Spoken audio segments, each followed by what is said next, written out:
It began not with a bang, but with a whisper. On a quiet Tuesday at the Atacama Large Millimeter Array in Chile, a signal arrived. It was faint, barely a murmur against the cosmic background radiation, the ancient echo of the Big Bang itself. But it was there, and it was persistent. The signal came from the direction of Proxima Centauri, our nearest stellar neighbor, just over 4 light-years away, a mere stone's throw in the cosmic ocean. At first, astronomers dismissed it.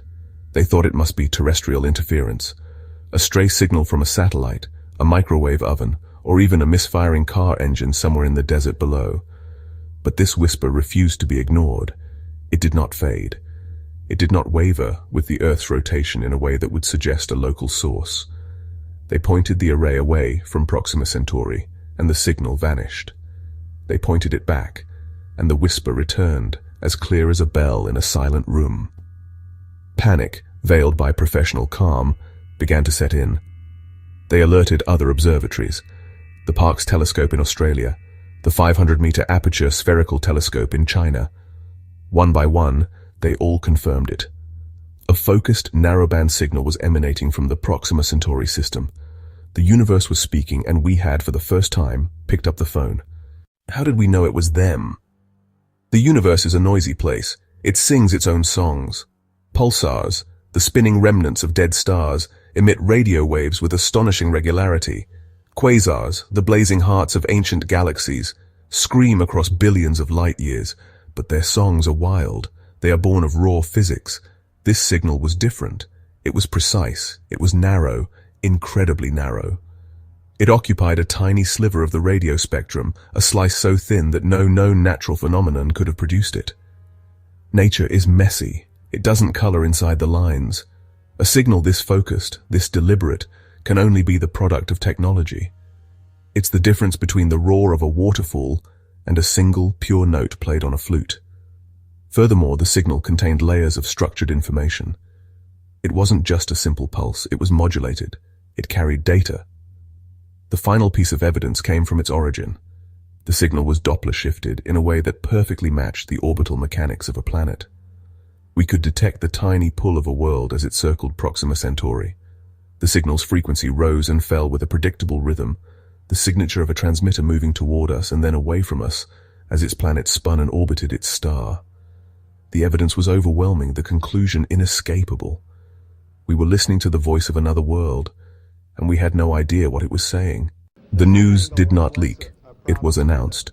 A coordinated, global press conference was held by the world's leading space agencies and scientific institutions. The message was simple, and it shook the foundations of our world. We have received a structured, intelligent signal from the Proxima Centauri system. In an instant, everything changed. Borders seemed a little more foolish, our daily squabbles a little more petty. Our shared identity as Earthlings, inhabitants of the pale blue dot, suddenly became the most important thing about us. The world erupted in a wave of euphoria. Crowds gathered in Times Square, in Trafalgar Square, in Tiananmen Square, not in protest or celebration of some earthly victory, but to simply stare up at the sky. People who had never thought about astronomy were suddenly downloading star chart apps, trying to locate our cosmic neighbor. Religions and philosophies scrambled to find their place in this new reality. Some saw it as a confirmation of divine creation on a cosmic scale. Others saw it as the ultimate triumph of science and reason. Artists were inspired. Poems were written. Songs were composed. And films were conceptualized, all trying to capture the immensity of the moment. The global project to decode the whisper was the largest scientific collaboration in history. Linguists, cryptographers, mathematicians, astrophysicists, computer scientists, and even musicians and artists were brought together.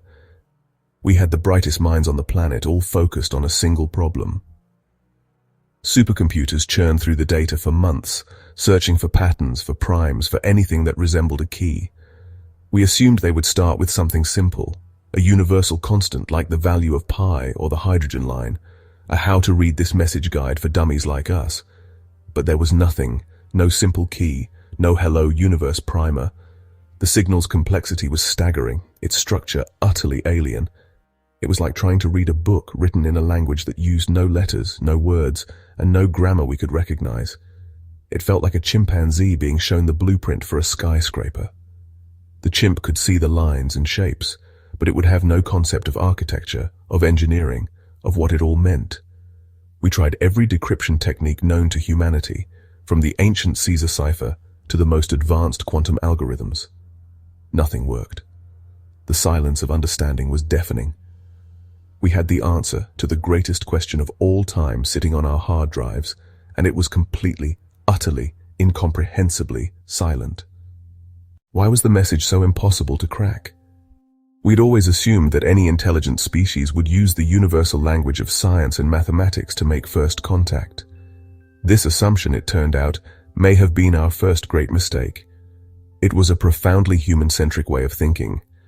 We were assuming that an alien intelligence would think like us, value the same knowledge, and build its logic on the same foundations. Consider the possibility that their entire sensory apparatus is different. What if they don't experience light and sound as we do? What if they perceive the universe through fluctuations in magnetic fields or the subtle warping of space-time? An alien species that evolved in a liquid methane ocean, or as a crystalline entity, or as a collective consciousness in a gas cloud, would have no reference for these concepts. Their language would be built on a foundation of experiences we can't even imagine. Trying to translate between the two would be like trying to describe the color red to a person born without sight. You can explain the wavelength, but you can never convey the experience. The whisper might be a perfectly clear and simple message to its intended recipients, but we are missing the context. We are missing the billions of years of evolution, history, and culture that shaped it. It's not a cryptogram to be solved. It's a library where we don't know the alphabet, the grammar, or any of the subjects. In our desperate attempt to understand the other, we ended up learning more about ourselves than we ever expected. The whisper became a cosmic mirror, reflecting our own strengths, our weaknesses, and honestly, our deepest assumptions about the universe.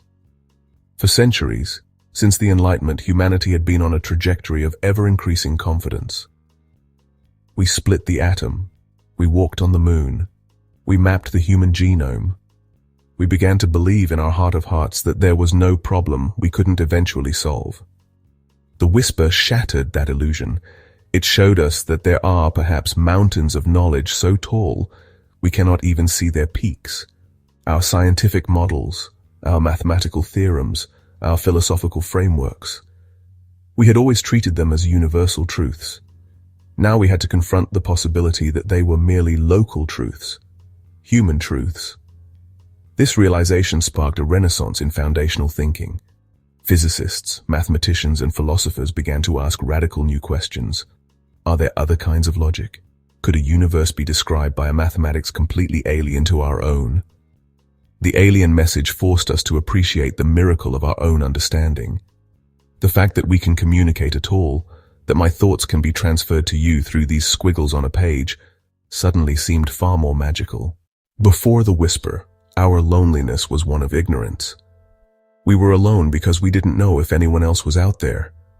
It was the loneliness of a person on a deserted island shouting into the wind, unsure if there are other islands beyond the horizon. It was a loneliness filled with a kind of hope. The whisper changed the nature of that loneliness. It answered our first question. We are not alone. But in its inscrutable silence, it posed a much more profound and honestly terrifying one. What if we are alone in our ability to understand? The new loneliness was one of isolation, not ignorance. It was the loneliness of being in a crowded room where everyone is speaking a language you cannot comprehend. The universe was no longer an empty void. It was a party to which we were not invited, whose music we could not dance to. This feeling permeated human culture. The initial optimism of the contact generation gave way to a more melancholic and philosophical mood. We were cosmic castaways. This new loneliness had a strange effect on our relationship with our own planet. We began to cherish the life on Earth with a newfound intensity. The chatter of birds, the complex social bonds of elephants, the silent language of the forest, these were forms of communication we could, at least in part, understand. There is a deep-seated human need for closure. We want our stories to have a beginning, a middle, and an end. We want our questions to have answers. We look to science and religion to provide us with a sense of order and meaning in a chaotic universe. We want the cosmos to make sense, but the enduring silence of the whisper taught us a hard and vital lesson. The universe does not owe us an explanation. It is not obligated to conform to our narratives, to satisfy our curiosity, or to make itself understood. It simply is. Our scientific method is built on the assumption that the universe is, at its core, comprehensible. That with enough data, enough time, and enough ingenuity, we can figure it all out. This is a powerful and productive assumption, but it is still an assumption. The whisper suggested that there might be limits to our comprehension. Not practical limits like a problem being too difficult, but fundamental limits. It suggested that a universe containing other minds does not guarantee a universe containing other minds we can know. We had to learn to live with the ultimate ambiguity. We had to accept that this great cosmic mystery might never be solved. This is a form of maturity. A child demands answers to everything. An adult learns to be comfortable with uncertainty, to accept that some things are simply beyond our grasp. This acceptance did not mean we stopped trying. The project to understand the whisper continues to this day, a permanent fixture of our scientific landscape. But its purpose has subtly changed. It is no longer a frantic race for an answer. It is a patient, multi-generational vigil, a quiet act of listening. So what does our future look like in a world haunted by an unsolvable alien message? The event, even without a translation, has irrevocably charted a new course for humanity. We have entered what some historians now call the Age of Humility. Our place in the universe has been redefined. We are not the pinnacle of creation, nor are we likely to become masters of the cosmos. We are one voice in a potential galactic choir, a voice that may never harmonize with the others. The long-term focus of our species has shifted inward. Knowing that a galactic community may be a fantasy, we have turned our attention to perfecting our own.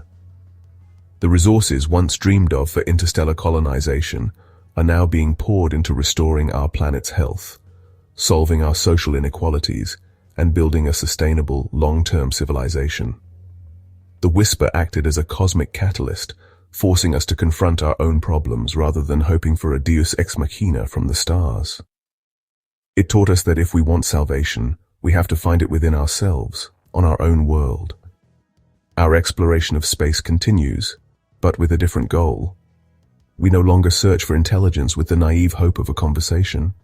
We search for life, for biology in all its forms with the reverence of a biologist discovering a new species in a rainforest. We have become cosmic naturalists.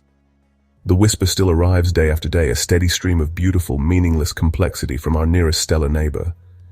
It is a permanent feature of our sky, like the moon or the sun. It serves as a constant reminder.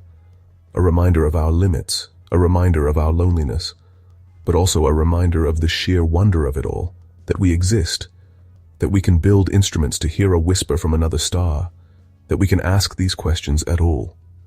The message may be forever beyond our grasp, but the experience of receiving it has given us a gift we never expected, a more profound, a more humble, and a more unified vision of ourselves. And perhaps in the end, that was the most important message we could have ever received.